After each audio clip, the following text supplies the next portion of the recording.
भाग्य का लिखा कभी नहीं मिटता।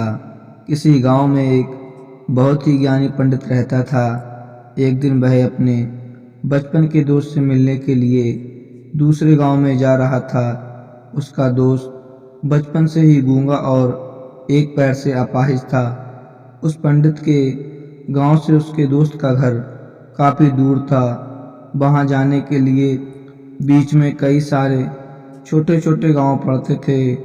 पंडित रास्ते में अपनी धुन में चला जा रहा था। चलते चलते उसकी मुलाकात एक व्यक्ति से होती है। वह भी पंडित के साथ चलने लगता है। उस आदमी को देखकर पंडित बहुत खुश हो जाता है। उसने सोचा, चलो अच्छा हुआ, साथ चलने से उसका सफ़र आसानी से कट जाएगा। बात की शुरुआत करने के लिए उस पंडित ने उस व्यक्ति का नाम पूछा तो उसने अपना नाम धर्मराज बताया। पंडित को यह नाम कुछ अजीब सा लगा, लेकिन उसने नाम के विषय में कुछ और पूछना उचित नहीं समझा। दोनों धीरे धीरे साथ चल रहे थे।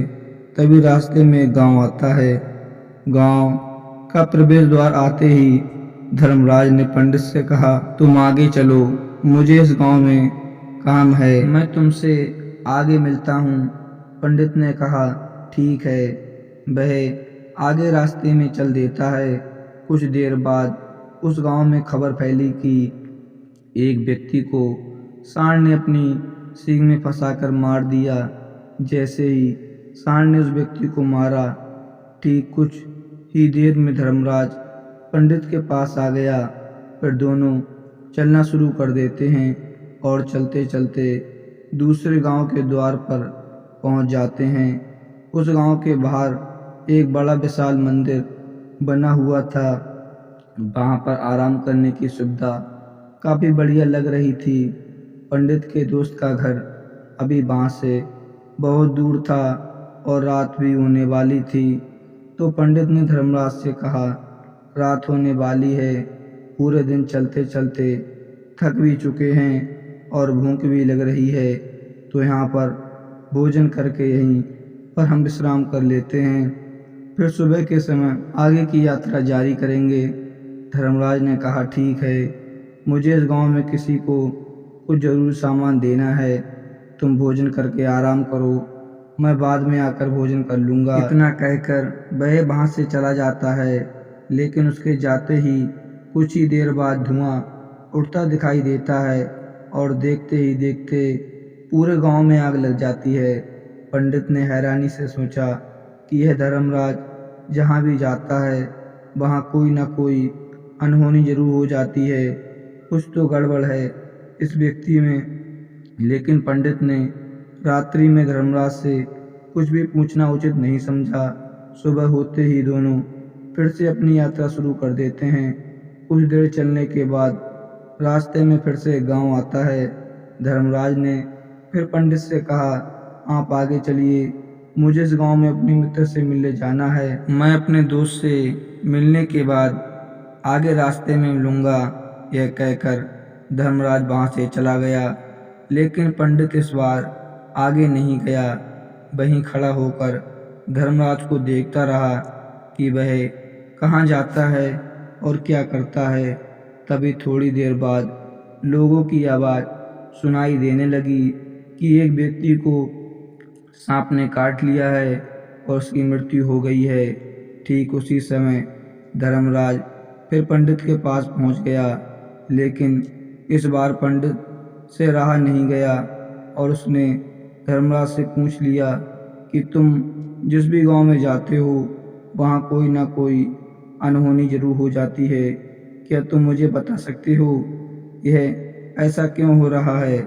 धर्मराज ने पंडित से कहा, आप तो मुझे बहुत ज्ञानी मालूम पड़ते हो, इसलिए मैं आपके साथ चलने लगा, क्योंकि ज्ञानियों का साथ बहुत अच्छा होता है।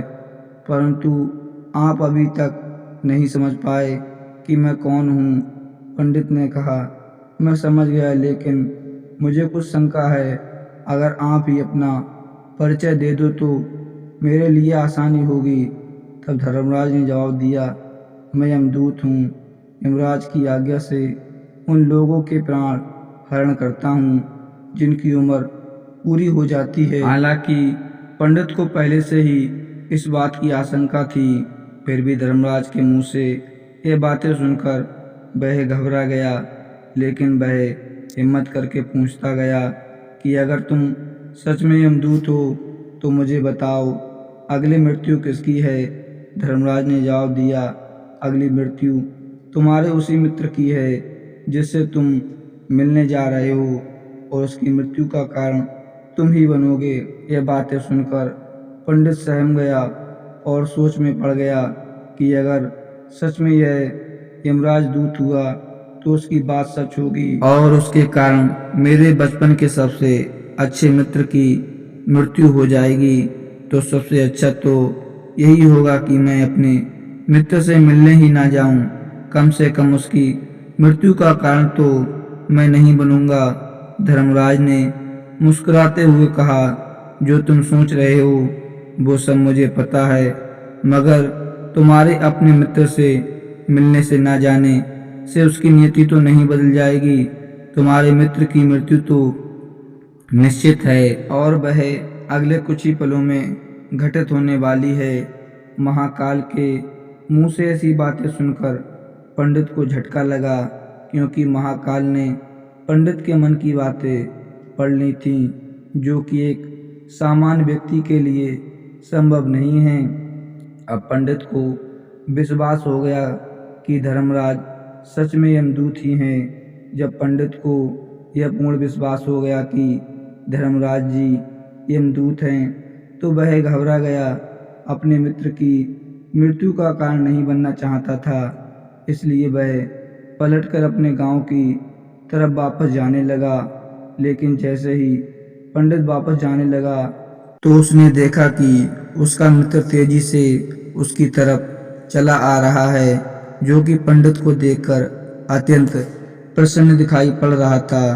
अपने मित्र की आने की गति को देखकर पंडित को ऐसा लगा कि जैसे उसका मित्र काफी देर से उसका ही पीछा कर रहा है, लेकिन वह बचपन से ही गूंगा था और एक पैर से लंगड़ा भी था, इसलिए ना तो वह पंडित को आवाज देकर रोक पाया था और ना ही उस तक पहुंच पाया था। लेकिन जैसे ही वह पंडित के पास पहुंचा, अचानक ही जमीन पर गिर पड़ा और उसकी मृत्यु हो गई। पंडित हक्का बक्का होकर धर्मराज की ओर देखने लगा, जैसे कि वह पूछना चाह रहा था कि आखिर क्या हुआ। धर्मराज ने पंडित के मन में उठ रहे प्रश्नों को समझ गया और बोला, तुम्हारे मित्र ने पिछले गांव में ही तुम्हें देख लिया था और मैं वहीं से ही तुम्हारा पीछा कर रहा था, लेकिन गूंगा और लंगड़ा होने की वजह से वह तुम तक नहीं पहुंच पाया। उसने अपनी पूरी ताकत लगाकर तुम तक पहुंचने का प्रयास किया, लेकिन बुढ़ापे में बचपन जैसी ताकत नहीं होती, इसलिए हार्ट अटैक होने के कारण उसकी मृत्यु हो गई, क्योंकि वह तुमसे मिलने के लिए अपनी सीमाओं को तोड़कर तुम्हारे पीछे भाग रहा था। इसलिए अपने मित्र की मृत्यु का कारण भी तुम ही कहलाओगे। अब पंडित को पूर्णतः विश्वास हो गया था कि धर्मराज एक यमदूत है और उसका कार्य जीवों का प्राण हरना है। लेकिन पंडित एक ज्ञानी व्यक्ति था, वह भी जानता था कि मृत्यु पर किसी का बस नहीं है, सबको एक न एक दिन मरना है। तो दोस्तों, उम्मीद करते हैं कि आपको इस कहानी से एक अच्छी सीख मिली होगी। ये कहानी आपको कैसी लगी हमें कमेंट बॉक्स में कमेंट करके ज़रूर बताएं और इस वीडियो को अपने दोस्तों के साथ ज़रूर शेयर करें ताकि उन्हें भी इस कहानी से कुछ सीखने को मिल सके। तो दोस्तों, उम्मीद करते हैं कि आपको वीडियो पसंद आई होगी। अगर वीडियो पसंद आई हो तो चैनल को सब्सक्राइब कर दें। मिलते हैं एक नई वीडियो में, तब तक के लिए जय हिंद, धन्यवाद।